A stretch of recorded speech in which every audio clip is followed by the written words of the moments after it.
Saya hormati pimpinan dan anggota Komisi 4 DPR RI, yang saya hormati Menteri Kelautan, Wakil Menteri Kelautan beserta jajarannya, hadirin sekalian yang berbahagia.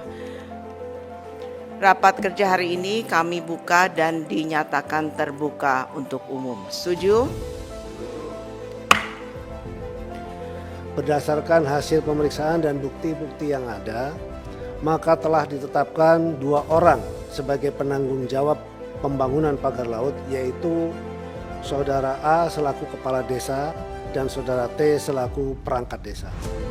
Hanya saja yang saya sayangkan, KKP ini punya tanggung jawab menjaga ruang laut. Kenapa bisa terjadi pemagaran di mana-mana di ruang laut tidak terdeteksi? Padahal di sana ada nelayan. Kemudian setiap kelompok nelayan pasti ada PPL. Di daerah saya itu banyak pembudidaya ikan terkait dengan pakan. Pakan itu mahal kalau beli pakan jadi. Mereka juga sudah bisa bikin pakan sendiri, tapi terkendala dengan peralatan, yaitu mesin pelet yang tidak mampu mereka beli walaupun secara berkelompok. Alangkah indahnya kalau Kementerian bisa menyediakan alat pelet mini atau portable bagi kelompok-kelompok pembudidaya ikan. Soal keikutsertaan KKP dalam program makan bergizi gratis, bagaimana pola pengaturan dan tata kelola, serta kerjasama pangan dalam komoditi perikanan dan menopang gizi untuk protein. Dalam hal ini, peran serta KKP dalam pasokan ikan, dari mana sumbernya, kemudian pembiayaan dan komunikasi dengan KKP.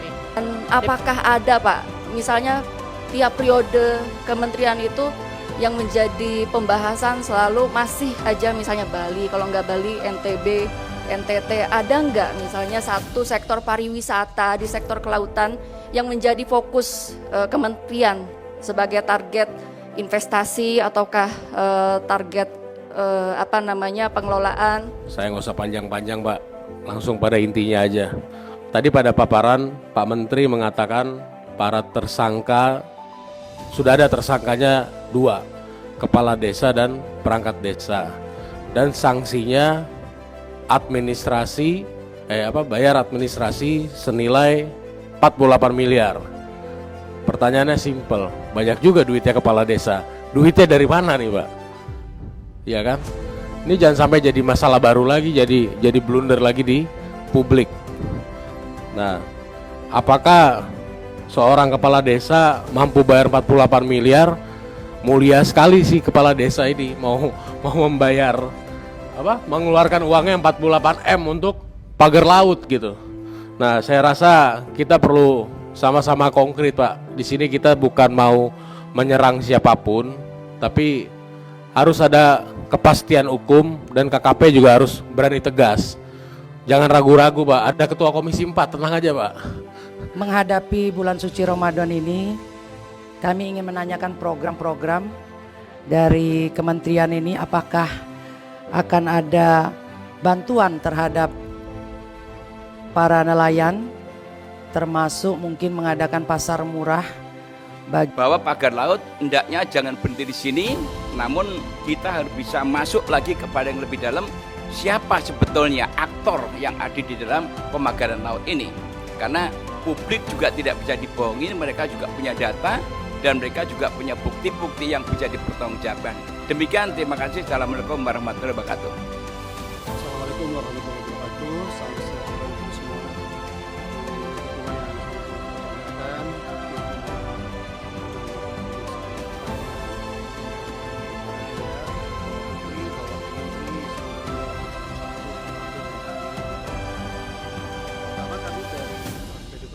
Tentunya mengapresiasi karena fakta empiris menunjukkan bahwa instansi yang gerak cepat untuk menindak soal pagar laut ketua adalah memang KKP melalui Direktur Jenderal PSDKP. Tapi catatan yang keduanya Pak Menteri jujur, karena kita sepakat bahwa antara Komisi 4 dengan KKP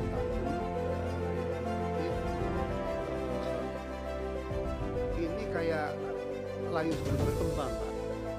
Jadi kita harus sepakat bahwa kasus pagar laut itu tidak cacat, dan objektif utama, the ultimate goal of kasus pagar laut itu adalah menangkap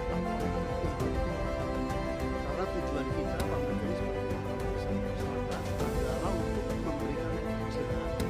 Dan yang kedua adalah supaya arogansi dan brutalitas dari oligarki di Indonesia itu berhenti, Pak. Karena soal pagar laut reklamasi not only di Tangerang dan Bekasi, itu di Rempang, di Batam, ya, di Surabaya dan seterusnya. Dan oligarki yang dimaintain selama 10 tahun terakhir itulah menyebabkan kemiskinan di Indonesia. Memang kalau BPS katakan, Bu Ketua, yang miskin dengan 9% lagi, tapi garis kemiskinannya terlalu rendah, terlalu munafik. Hanya 580.000 per orang per tahun, Pak Menteri, Bu Ketua. Tetapi kalau garis kemiskinannya sesuai dengan realitas, yaitu $96 per orang per bulan atau 1,5 juta, yang miskin, Pak Menteri, 112 juta. Apa prestasi pemerintah kita?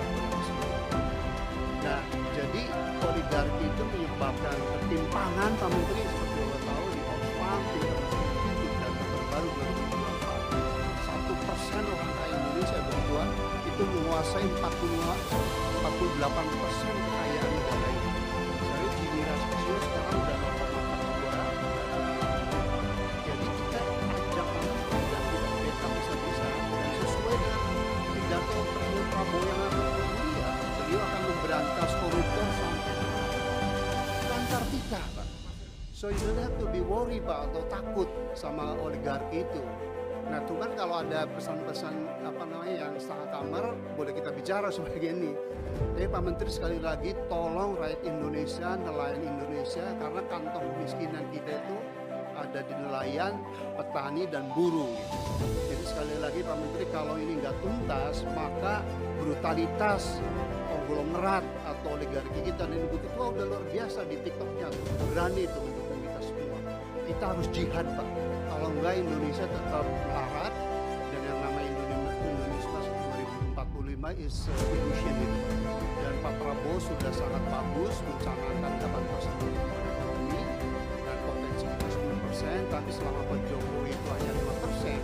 Analisis dari semua lembaga itu mengatakan karena hampir semua pejabat dan konglomerat itu bersatu padu untuk penghancuran negara kita, Pak. Jadi pesan kami dari fraksi PD Perjuangan untuk bajikan bangsa, tuntaskan, Pak. Jangan hanya menangkap kepala desa yang nggak mungkin lah membangun pagar laut dengan lebih dari 40 miliar dari uang dia. Nggak mungkin lah dia menyumbangkan 48 miliar. Dan seperti Pak Firman dan Pak Rajiv katakan, ini sangat memalukan, Pak.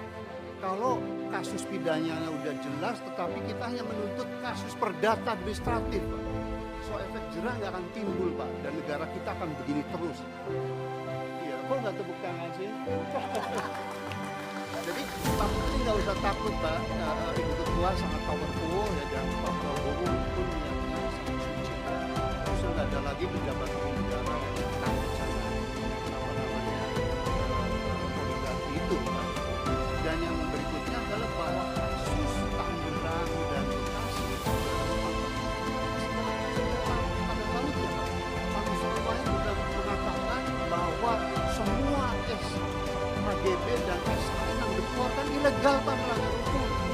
Dan Pak Victor Dirjen Bapak yang menjadi pahlawan, Pak, itu melanggar undang-undang tentang pulau-pulau kecil dan wilayah pesisir, bahwa di situ nggak boleh reklamasi gitu. Dan pola oligarki untuk reklamasi itu selalu gitu, pagar dulu, baru ada sedimentasi dibangun, Pak. Nah, jadi kita serius, Pak, insya Allah Bapak dapat pahala besar dan jaminan masuk surga, ya, dan akan menjadi Menteri KKP yang terbaik. Itu satu hal soal pagar laut. Kedua, jujur, Pak, kalau dari 5 program utama KKP, yakni perluasan kawasan konservasi, penangkapan ikan terukur, pengembangan budidaya, yang keempat itu pengawasan, yang kelima itu bersih-bersih plastik, Pak. Itu kok lebih dari 60% programnya rem semua, Pak, soal lingkungan. Padahal problem struktural di KKP itu adalah kemiskinan nelayan. 90% nelayan kita itu ada nelayan tradisional, Bu Ketua, itu definisinya di bawah 30%.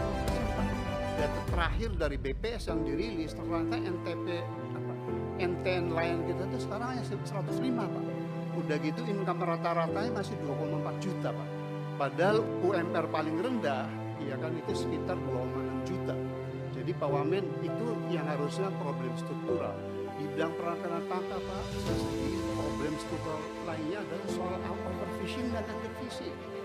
Pantura, Kampung Saya, Cirebon, Indramayu sampai Situbondo udah overfishing sejak saya kuliah Pak 90. Tetapi ada wilayah underfishing, model Tomini, Arafura dan seterusnya. Itu yang dicuri oleh nelayan asing Pak. Jadi kemudian yang kedua rantai pasok Pak, di perdagangan kapal Pariada Pak.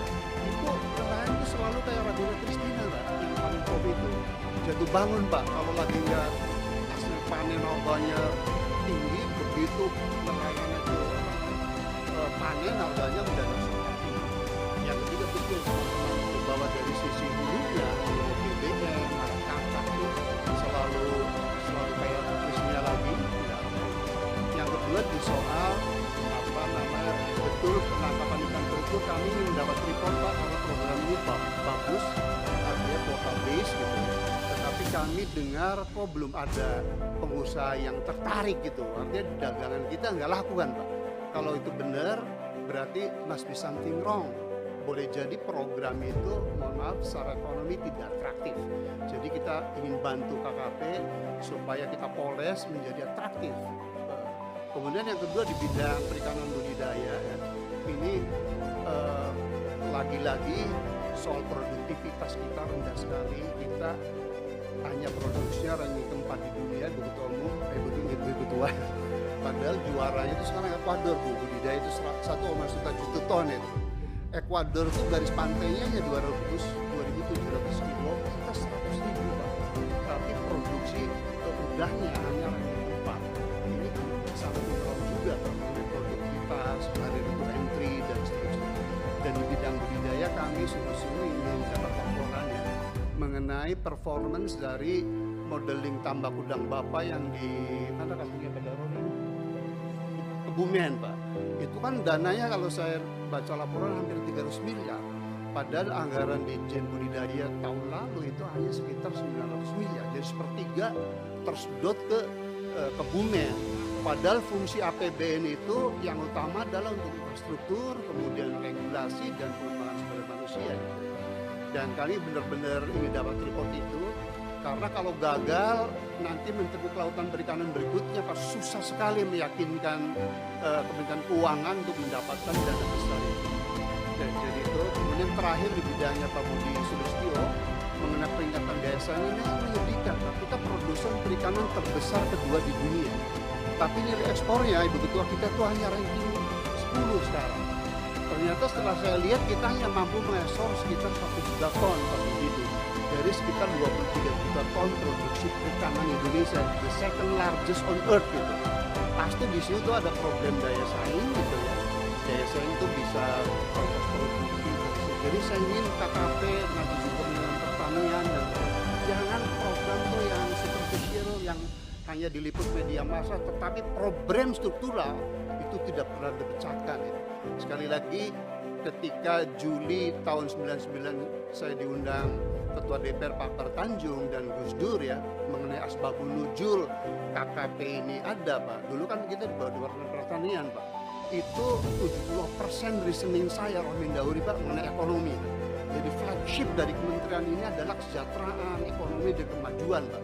Bukan melarat terus dan semua programnya lebih dari 60% itu rem terus. Saya kira itu mudah-mudahan kita sepakat menjelang Ramadan ini untuk seperti Pak Prabowo bilang kita bekerjanya untuk rakyat bukan hanya untuk ini dan takut sama konglomerat. Terima kasih. Assalamualaikum warahmatullahi wabarakatuh.